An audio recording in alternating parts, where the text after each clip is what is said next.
You find that your parent wants you to be a teacher because that is, they used to say, that is the field that has money and that is the field that has jobs. Then you realize hakuna pesa kwa Mungu. Yeah, you find that it's the field that hautatamak. So they're wasting your money and you're wasting their time as well, because time is moving, time is going. Her age is going. She will never remain to be young. He will never remain to be young. They are growing. And time is money. Time wasted is never recovered. Does the mental load of running a home act as a silent ceiling on the professional ambitions of a lady? The fact that a woman, you are at work, then you remember kids have to come from school, you have to rush back at home, you have to go cook, you have to go do this and this. Does that mental load act as a ceiling? Maybe make a lady feel like, if I try to go beyond the position I am in currently, I might break my home because I may not be able to do some of the things that I'm expected to do, be it taking care of the children, be it setting up the home. You find that most single mothers, most of them, it's them that they want to be single. It is breaking most homes.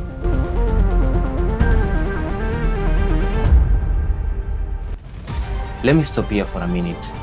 We are on the path to building the greatest of all times podcast from Africa.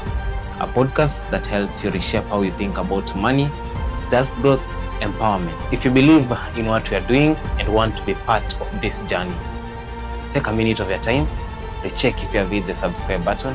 If you have not yet subscribed, kindly subscribe to this channel. Enjoy the rest of your viewing. From the moment a child is wrapped in a pink blanket, a script begins to be written. It's a script that dictates how loud she can speak, how much space she can take up, and how high she is allowed to dream. We call it socialization, but for many women, it feels more like a cage. Today on Becoming Better Together, we are deconstructing the invisible forces that shape our choices. Why do brilliant women feel like frauds? Why is ambition a dirty word for one gender and a badge of honor for another? You're going beyond the surface to find who you would be if the world would have never told you who you are supposed to be. And for this conversation, we are joined by Brenda Webbo. Well, Brenda Webbo is a journalist. She's a music minister, blessed by God. And at the moment, she's working in a call center. This being the month of May, it's all about mothers, it's all about women. We are having conversations around women in our podcast. So before we get to the podcast, I want to invite and welcome our guests. Karibu sana to the podcast. Thank you so much. Before we begin, before you even tell us who you are, what you do, why should someone listen to this conversation at this time of the year? Well, someone should listen to this conversation, which is very amazing, concerning how societal has probably affected how ladies or other women behave when it comes to, let me just say everything, especially lifestyle. Someone should listen because the society has really affected women, rather ladies, negatively with their norms.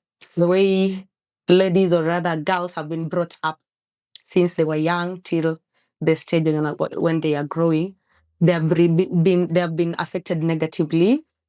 The way they decide, the way they make decisions, the way they do their things, to a point of making them not be themselves, rather doing things because probably they've been told this is how you're supposed to do, this is how you're supposed to do. So that they're living their lifestyle that is not theirs, but they're living as if they're living for someone. So someone should listen to this because it is very important. It's going to change perspective. It's going to change someone's perspective of how they're going to think or rather begin doing their things from today till, yes. We've been told that if women just leaned in more or worked harder, the gap would close. That is the gap between the women and the men. But the data tells much of a darker story because in 2025, according to statistics, for every 100 men who move up the ladder to become either managers or CEOs, only 93 women get the same chance. And for the few women who did make it to the top, they are 10% more likely to be burned out than their male peers. Would you say this is a workplace problem, or is it a childhood problem that might have been there or might have been implanted in them from when they were growing up? Well, as I began by saying, it's the societal norm that has affected ladies rather women. So it is the society, it's the bringing, it's the childhood upbringing that has affected the way ladies perceive things, the way they, they do things compared to men. Because you find that girls have been brought up during their childhood, they've been brought up in a certain way. They're told behave in this manner, while gents are also told to behave in a certain manner. So you find that ladies, or rather girls, girls have been brought up to be told to behave like polite, cool. You get, while men have been brought up as these people who are assertive and confident. Like they've been brought up in a manner that they're supposed to be bold, confident, assertive, and they should be going, or rather doing whatever, men are supposed to do in the society. Because I remember during my childhood, we could be told girls are not supposed to shout, right? Girls are not supposed to shout. But gents, you can shout as louder as you could. And that was, according to the society, that was right. And that is how we've been brought up. Like there's some things as girls in our childhood, we've been told, you're not supposed to do this. And yet those things, they were very crucial. They were very important and vital in our lives in a way that when the society could have just allowed us to do that as girls, we could be very far by now. Are there different sets of rules for success for the girls? Honestly, when it comes to success, there is not supposed to be rule, because success, anyone can be successful. Anyone can be successful.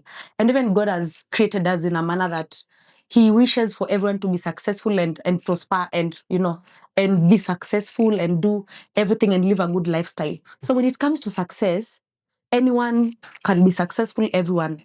There should be no limitation when it comes to success. Okay.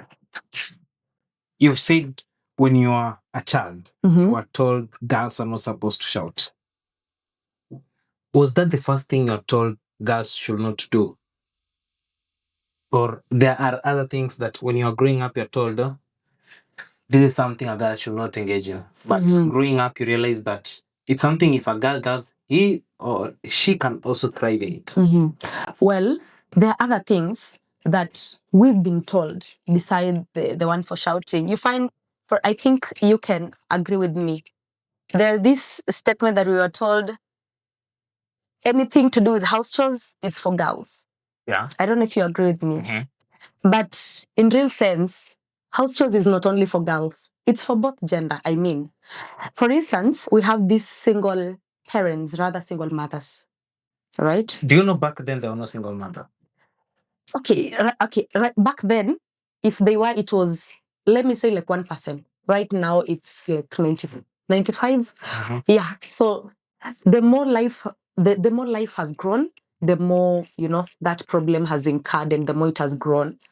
But you find that when it comes to, girls were being told, girls are supposed to wash utensils, girls are supposed to be, be housewives. Like girls were termed as housewives, while gents were termed as people who are supposed to, go out and make money. While girls are being left. When girls were being left at home. Another circumstance that I've just remembered, when it came to education, men were really, men were considered. Okay. You see? Girls, I don't know, education to girls was like, I don't know which time I can use, but I think I really don't know what the society meant or rather did, because you find that you could find they didn't want girls to, study, to have that a lot of knowledge. I really don't know why, but I think it's because, if you can give a girl child chance to have education, rather to have knowledge, they can do exploits. But for instance, you find that most men attempt to, go for these, let me say, when it comes to politics, most of them don't apata, they're politicians. They're running for those seats. When it comes to these big businesses, when it comes to even during, I remember during high school, when it came to learning, there were certain subjects. There was that belief that these subjects are for men. For instance, physics and maths. During those days, those subjects were termed as for gents. You told that in high school? It was a norm that we had, to a point that you find that ladies were afraid, and they felt like those subjects were so difficult. That field was so ambiguous, to a point of, girls were just doing the subjects that are, the normal subjects like English, Swahili, history. But the tougher subjects, it was believed that those subjects were for men. If we are to come to the current century, not even century, the current decades, the girl child has been so overpowered to an extent that we have forgotten about the boy child. There is the third gender rule. Yes. We created positions for women. Women nowadays tend to be equal to men. Do you think maybe, yes, in the past, the girl child was sidelined to some extent, but right now, the boy child is sidelined?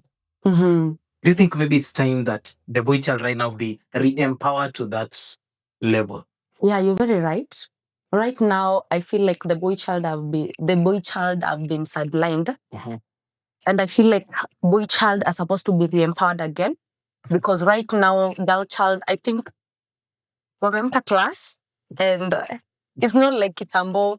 It's not like in the past where unajua girl child walikuwa wanajulikana kama wale ambao wanakaa nyumbani venye nilikuwa tu nimesema, like just being at home and doing the house chores and not thinking beyond maybe marriage and just being at home. Right now, a lot of girls, rather women, they are so they're so open-minded in a way that they're thinking big. They're owning companies.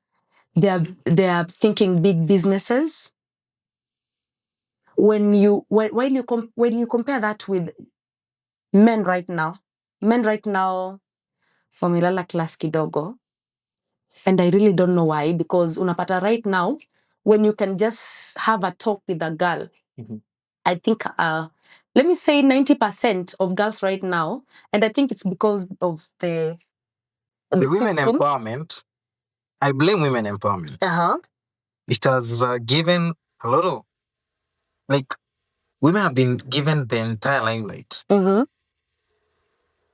Let me give you a very simple example. Yes. If today your boyfriend attacks you, it will become world news. Oh, yes. If you attack your boyfriend, I've seen such cases. So to some point, I believe that there is a reason why maybe in the olden days our grandfathers maintained the thing as they were. Okay. I was reading a blog post of the sheer economy, and it says by 2030, 90% of CEOs will be women. I also read another study of which we were having a conversation with a certain HR here that women tend to go to interviews more prepared than men. Yeah. And it begs to ask, in the past, when people are talking about the good girl syndrome, is being polite for a lady a virtue, or was it a survival mechanism where it was forcing the girls to become easier to manage? Well, being polite is a virtue when you allow a girl to express themselves where they feel like they can express themselves, and to be quiet where they feel like they can be quiet. But it's a syndrome when it comes to a point of this girl is supposed to, she has a point. Maybe let me say there's a discussion going on and she needs to say something. She feels like there's a point that she has to, rather she wants to add to that discussion. When you silence her during that discussion, that is when we call it a syndrome. Okay. Is the confidence gap really between men and women?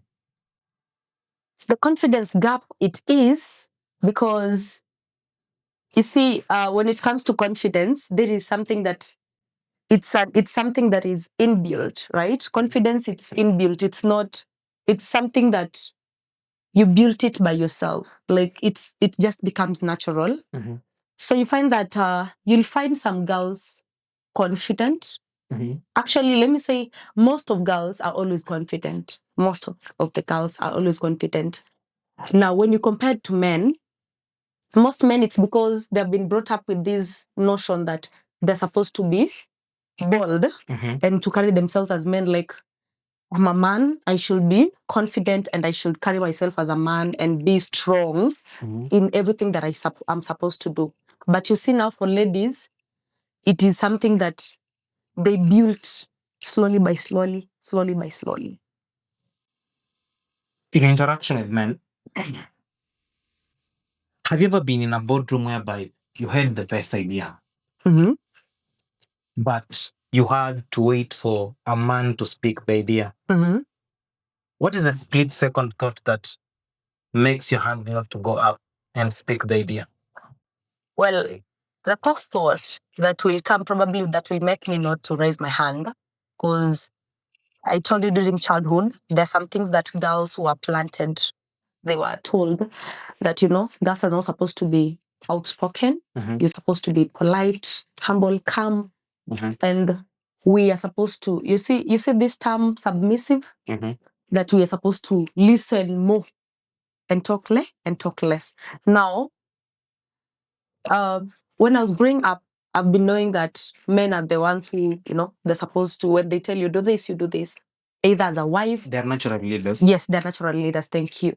So you find that norm or that notion has made someone, probably when you're in a boardroom and a man is speaking, you have the self-doubt, how, like, you ask yourself, okay, how are they going to perceive my idea?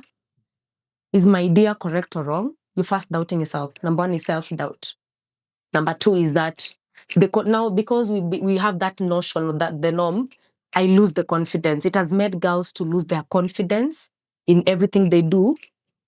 Like, I love the intro that you began with, that 100% 100% men, they make applications, while ladies, it's 60%. Was that so? Yeah. So you find it's because men make applications even when they're not prepared. They just make applications.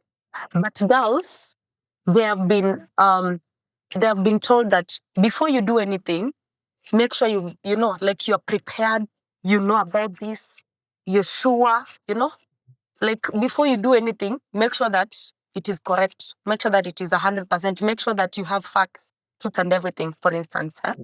That is why you find in most fields, you'll get more men making applications and then probably fewer ladies. But again, at the same time, you find that the way you said, men need re-empowerment, because right now, it's the other way around.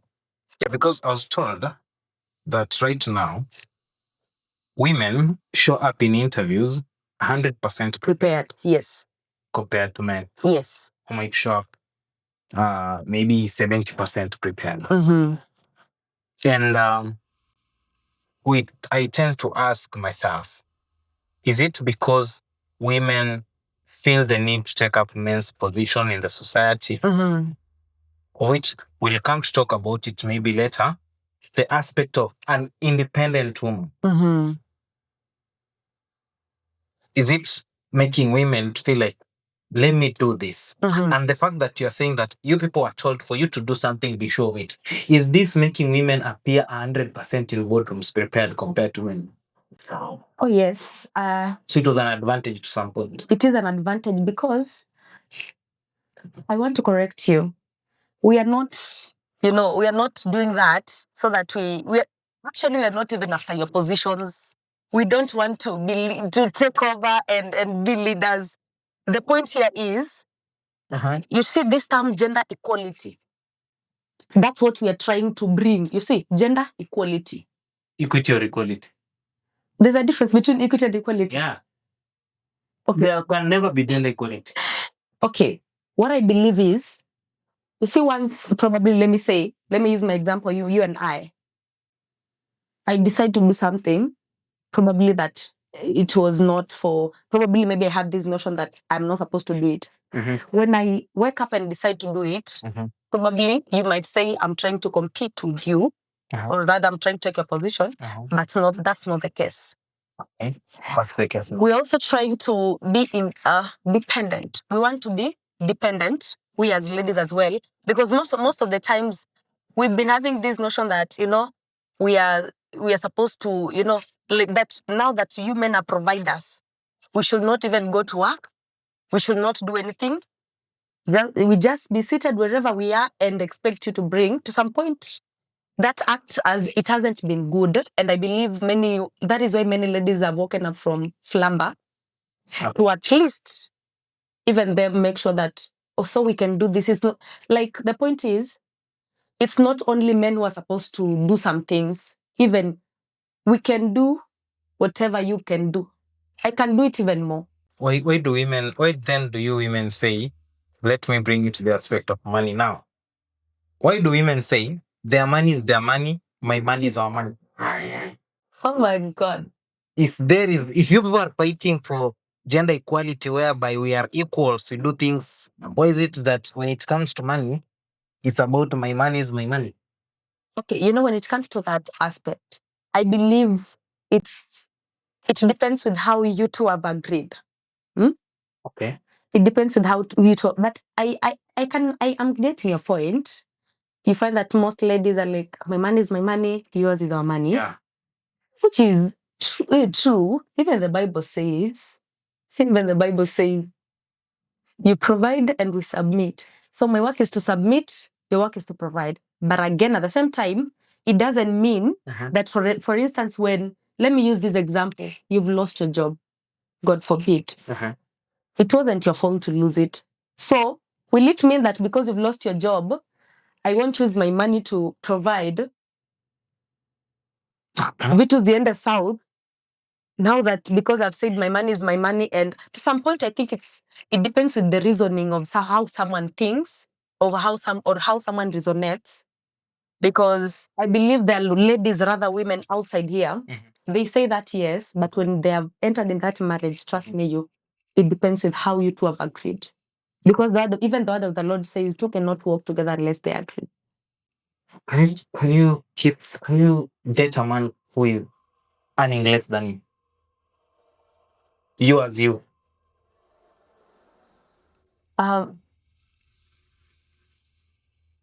Okay. As me, I don't think I will probably get myself in such a situation because... No.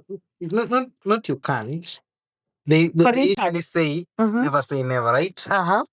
Today you meet a man, really like him, if you are lying, and later in the conversation, you realize you are earning 200,000, he's earning 100. Can you marry him?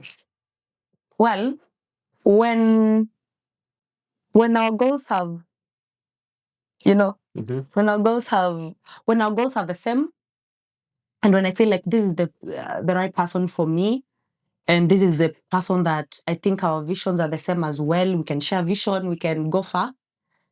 Trust me, I can marry him. But again, at the same time, that job is not permanent. You can continue, with that marriage as he finds probably one that is higher. than whatever you get.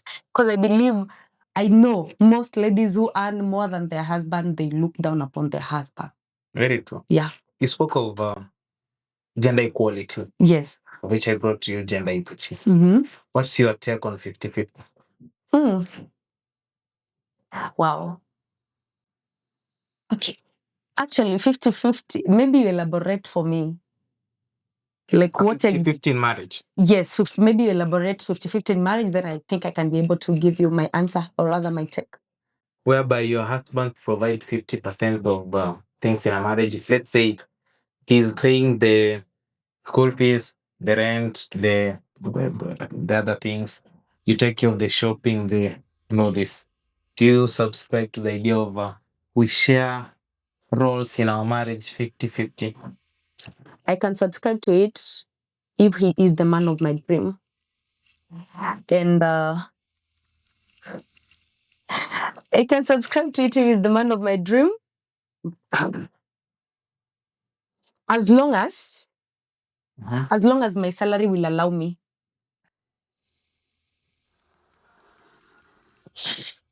Hey, are you getting my point? How does your salary agree that? Everything starts at one point. Mm-hmm. It depends. We will first discuss and know, okay, this is what you're earning, this is what I'm earning, this is what. If we will agree, everything it's about agreeing. We cannot work together unless we agree. So if we will not agree that you'll be paying the fees and everything, school fees, rent, then maybe I do the shopping part, which is not a problem, depending with, depends with how in your household, the way you guys, you do your stuffs, maybe you eat and everything. It depends with how we will agree. But I believe as a man, you're supposed to be mentally prepared to provide 100%. Yes. You only do 50-50 when probably it's like, okay, I can help you. But if you can provide 100%, why not, Derek? Why not? Actually, there are these men who are very comfortable doing it 100%. I am comfortable doing 100%. But there are these men who have the notion of 50-50. So the notion of 50-50 comes in when? You see, marriage conjoins two people, right? So it's a relationship. Yes. But unless you people have agreed, you are just communicating on that. And if you people decide to be one, okay, this is the fact. Women think emotionally. Yes. Men think logically. So allow me to think logically. Yes. Logically, even if I'm in a position to provide 100%, it won't hurt for you to say, you know what, let me do this for you. Yes. Right? Yes. But when you say that if a man is in a position to provide 100, then let him provide. I have no problem. So what are you doing with your money? Oh my God. Did you just say, okay, you know what? You see this house shopping? You see, sometimes men don't want that much done. That's when you realize a man on your birthday, he can do a lot. Take you for a trip. Yeah. Buy you teddy bears, flowers, take you on a dinner and all that. But you realize on his birthday, he won't ask you for that. Yeah. But do you know, if you just even bought that man a jersey worth 1,000 shillings, he will value that more than even whatever he did for you. Yes. Yes. So the fact that you say he has money, he will do it. There's where doubt comes in. What is your role in this marriage there? Just giving back. And sometimes we aren't even, they say the only person who knows the real father of the child is the mother. The mother. So where in this conversation do you personally just decide, you know what? You're doing a lot. Let me help you here? Sure. I agree with whatever you said. When you were speaking, I just remembered something. You see, the fact that we've come together and we've decided to build our own empire, start our own family, and there's a way you desire as a father, as a mother, you desire how you want your kids to grow, rather how to be brought up, how you want their lifestyle to be. So because of how you want your children to be, I think that will make me feel like I can chip in, rather I can help you out. And because we're in this together, I can come in and, help you out, or rather help you out as a husband, rather the provider, because this is what I want, or rather we want for our children. Let me stop here for a minute. We are on the path to building the greatest of all times podcast from Africa. A podcast that helps you reshape how you think about money, self-growth, empowerment. If you believe in what we are doing and want to be part of this journey, take a minute of your time, recheck if you have hit the subscribe button. If you have not yet subscribed, kindly subscribe to this channel. Enjoy the rest of your viewing. How much of your career path was chosen by your passion? And how much was chosen by the self path society mapped out for you? For instance, I remember when I was starting what I'm doing, it was war with my mother. Total war. Because they feel like they need a lawyer, they need a teacher. They need. Okay, you need, but what do you need? What about you? Are women allowed to follow their passion? They are allowed, but when we come to these societal norms, they weren't allowed. Okay. Because personally, when I was growing up, I'm fortunate because my parent was so passionate, and he was so intentional with whatever his children, rather his kids do. He could allow you to do whatever you want. In terms career-wise, that is. If you want to be a teacher, be a teacher. But I've seen, even my friends and most people, that it's the society that chooses for them. For instance, we have this teaching field, we have this the hospital field, rather the nursing field and other fields, physics field and other fields. You find that it's the society that chooses for girls. You find that your parent wants you to be a teacher because that is, they used to say, that is the field that has money, and that is the field that has jobs. Then you realize hakuna pesa kwa moja. Yeah, you find that it's the field that hauta tamak, unanipata, that you want tamak. So unapata, they were choosing for their children the careers to take. And then unapata, it wasn't the passion for that child. The child wanted to do something else. For instance, maybe the child wanted to be a journalist, like the way I am.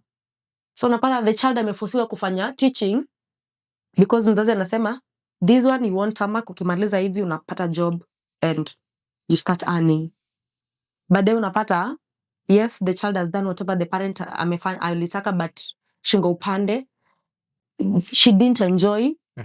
And then baadaye she says, my parent wasted my years, she has wasted my time, she has wasted my energy and everything.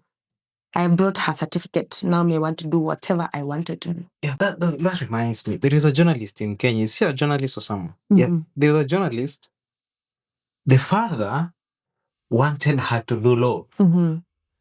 So the girl obediently did law. Yes. She graduated. And after graduation, she went home. Told the father, here is your law degree. Now me, I'm going to do what I want. Yes. Then the girl went and re-enrolled to do journalism. I've forgotten her name, but there is a lady in this country. She did that to the parents. And I usually ask myself, now this may not be about women mostly, but generally about the society. Do you feel like parents should allow kids do what they just want to do? Absolutely. Absolutely. I tell you, Derek, if a parent can allow their child to do whatever it is in them, that is their passion, trust me, their children can do exploits. I'm one of those people that, because my parent allowed me to do whatever was my passion, I believe I'm doing exploits, and they are always proud. Whenever they watch me in televisions, wherever they see me, they see people talking about their child. Parents should allow their children to do whatever they want to do. Because number one, it will, once they allow their children to do whatever it is their passion, they will avoid wasting time for that child, and even their time, and even wasting their money as well. Because that money, it could be used somewhere else to do something else that could be productive probably. And let me say, maybe your child has taken probably 4 years, 7 years. That money, you as a parent, you could have invested it somewhere else, and you could be even far, far, far, far away as a parent as well. Because you find, why should you force your child on doing a certain career and she's not even, probably, let me use the college children. You've taken your child to do medicine or do something else, and during their college lifestyle, they're wasting their time drinking, joining the bad companies because of peer pressure and everything, because you force them on that career. Yeah. So they're wasting your money, and you're wasting their time as well, because time is moving, time is going. Her age is going. She will never remain to be young. He will never remain to be young. They are growing. And time is money. Time wasted is never recovered. Once that time is wasted, it's wasted. 4 years gone. And for you to recover, I don't know. It can never be recovered. You'll realize very late when time is over. So if parents can just sit down and just be like, okay, I think children can be allowed and do whatever they want to do. I tell you, we'll be very far. That child will be far. That parent, they will sell their energy, their money, and everything. And life will be good. Okay. Does the mental load of running a home act as a silent ceiling on the professional ambitions of a lady? The fact that a woman, you are at work, then you remember kids have to come from school, you have to rush back at home, you have to go cook, you have to go do this, and this. Does that mental load act as a ceiling, maybe make a lady feel like, if I try to go beyond the position I am in currently, I might break my home because I may not be able to do some of the things that I'm expected to do, be it taking care of the children, be it setting up the home? Yeah, it does. It affects negatively, because right now, we find that there are a lot of marriages, rather homes, that are broken because of that as a sign, because men want your time as well, not only your children. Your husband will need your time. And you find that if you could be having a position, if you could be in a good position, or in a better position, that could save probably your energy, your time and everything, that you could be doing something else that could save probably your marriage from being broken, or rather your home could be better. So it is breaking most homes. Does that account for the reason why majority of successful women in higher positions being single mothers? Not really. Not really. Actually, what I've come to learn, or rather what I've come to know, is you find that most single mothers, most of them, it's for it's them that they want to be single. Okay. That's new. Explain how. Most single mothers, go do your research. Most of them, it's them that they want to be single. Actually, right now, a good percentage, they have the mentality, Me, as long as I want his child, as long as I get his child or I have a child with him, I'm okay. I don't want him. I'm okay. I'm okay with the child and just take care of my child. You know, actually, most of them, it's their fault to be single mothers. Okay. You get very few that are single not because of their fault, because of, life and everything. But right now, where we are heading, most girls, even if you can approach them and just listen to the conversation, they'll tell you, me, I just want a child. I don't want a man in my life.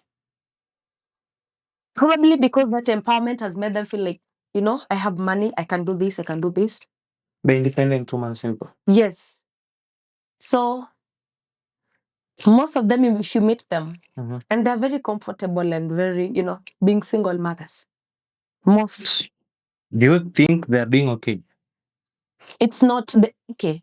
The point they're is okay in front. The point is they're okay in front of let me say they pretend to be okay in front of people, but inside they're hurting. Oh. I think I don't know which point they want to prove. But then the notion that has come in their mind and that they just want to be single mothers, they just want a child with someone so that they take care of their children. But now when it comes to responsibilities, children are so expensive. When it comes to responsibilities, I tell you, they are not okay. Okay. They are not.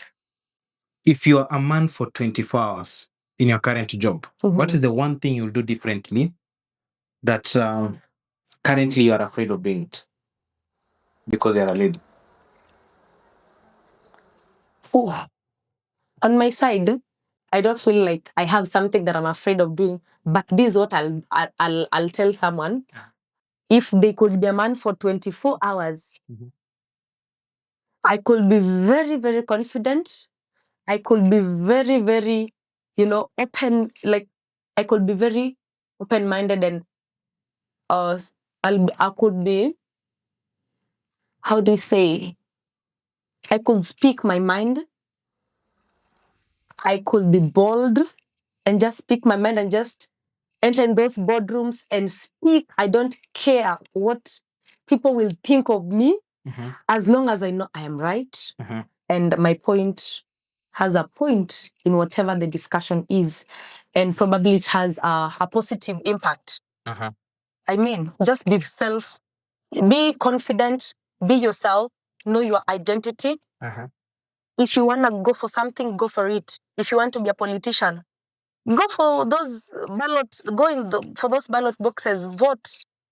I mean, go and how do you say? Right. Go and vie.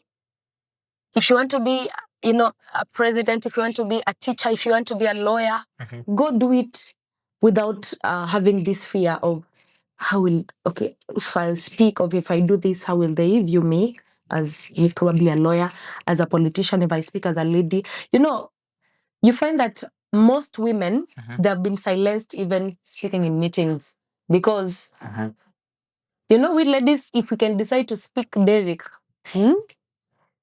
we speak wisdom. Okay. If we can decide to speak honestly, learned ladies, if they can decide to speak and just, voice out. Because if they can decide to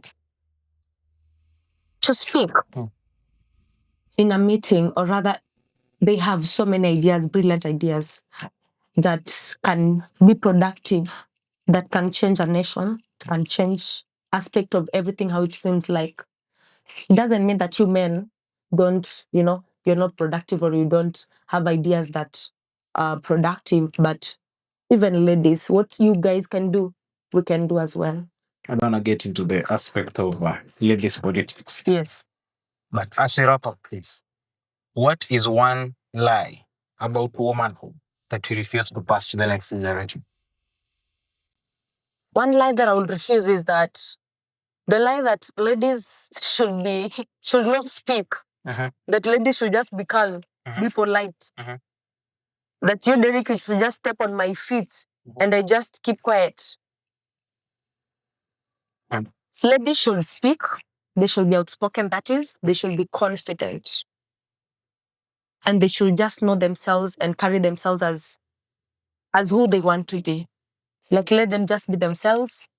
Let them go to those rooms. If it is job applications, if it is any area, any field that they feel like this field is for men, let them walk in that rooms.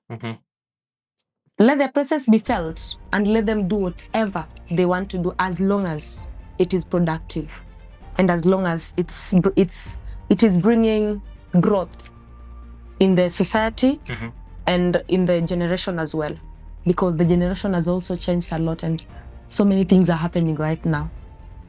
I think I don't have anything to add, but one thing I'll pass to the next generation is you see that voice in you that tells you do this, don't ignore it. If your parent won't support it and you feel like you have that conviction in you that I'm told to do this, then just do it, because you never know. They say God had a purpose for everyone. And maybe that thing in your head is the purpose that God has for you. My name is Mobali Derek. We have been Becoming Better Together podcast, and I am out.